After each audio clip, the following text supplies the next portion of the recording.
Ikú àìtọ́jọ́ o, kó má mú lọ. Àrùn àìtóṣù o, kó má ṣe o.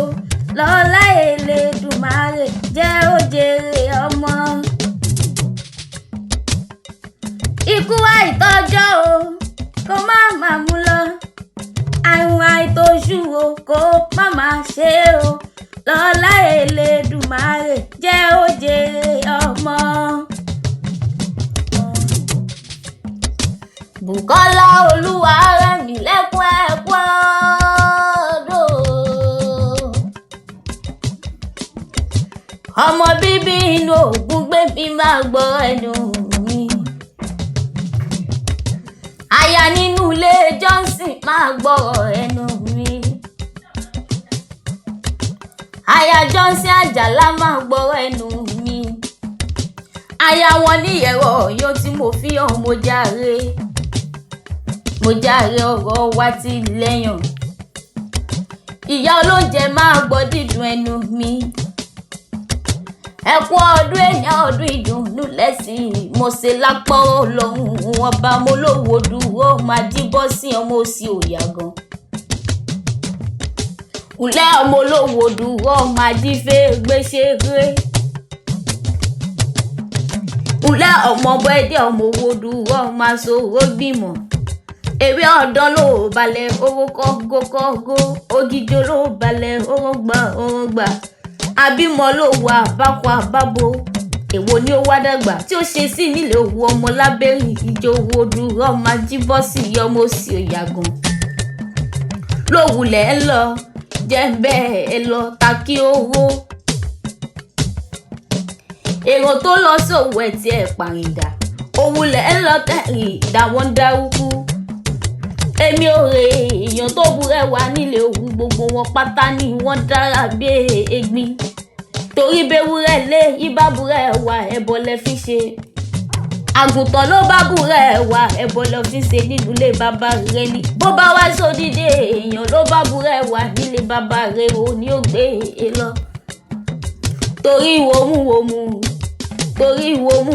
lóró ń ké àgbà tó ṣe wòmùwòmù ó ṣòro jẹ ni owó kì í jà wọ̀nyí ìrọ̀rùn àwí mẹ́nu kúrò ní tara òwú ọmọ lábẹ́rìn ìjòwò dúró máa ṣòro gbìmọ̀ ọmọkùnrin àdé ní ọmọ olówó kọ sí ilé ìbálàrọ̀ ògùn bọ́wọ́ olówó kọ sí òde lọ ẹ̀yìn lọ́mọ àtẹ́wọ́ gboyè ọmọ àfihàn gboyè ọmọ àsunkún gbàdé ni wọ́n ti kìran bàbá rẹ̀ àtẹ́wọ́ mọ̀rẹ́ wá ṣe béwu lẹ́mí gboyè nílé owó ọmọ lábẹ́rìn ìjọ ọmọ ajíbọ̀sì ọmọ òsì òyàgò òun ló kọ́kọ́ gbàdé àsunkún gbàdé ní bàbá yín jẹ́ Bùkọ́lá máa gbọ́ dídùn ẹnu mi Olúwarẹ̀mílẹ́kún máa gbọ́ dídùn ẹnu mi ó tójọ́ ọjọ́ kan ọjọ́ tí ọmọ olówó dúró ọmọ àtẹ́wọ́ gboyè òdúró ọmọ ajíbọ̀sì ọmọ òsì òyàgò olówó dúró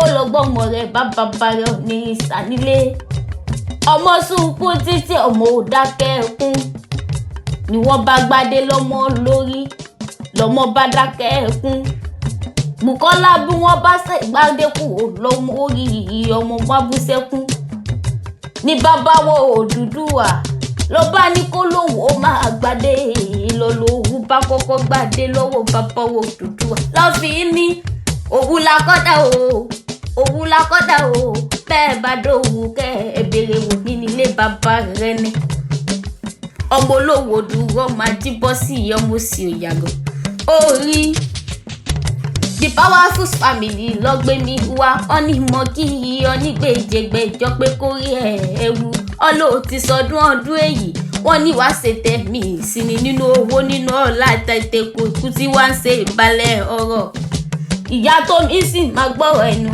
mi ìyá Tolú máa gbọ́rọ̀ ẹnu mi ìyá Jùmọ̀kẹ́ máa gbọ́ dídùn ẹnu mi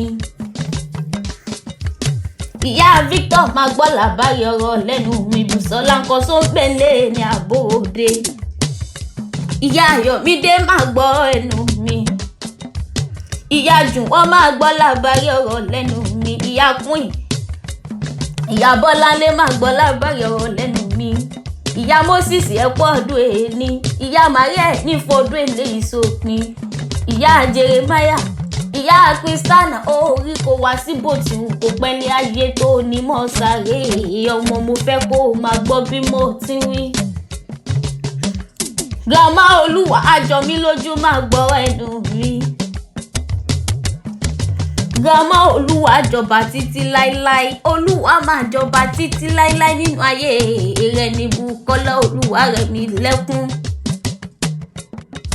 Orí bàbá wa ń béèrè pé ta ní ìkọrin adùn sí ọ létí mo ní ó máa bá mi wí fún ọ pé Olúwa dá mi lọ́lá lè mi jẹ́ ọmọ ara kéní mi máa jógbẹ̀rú ni mi máa jógbẹ̀ ẹ̀kọ́ torí ẹrú nísìnyí ẹ̀kọ́ ò lè sìn. Èmi tún lọ mọ olówó dúró máa jí fi gbèsè rè bọ́sẹ̀ dá akéwò lè mi jẹ́ orí ó tún dọjọ́ mìíràn ọjọ́.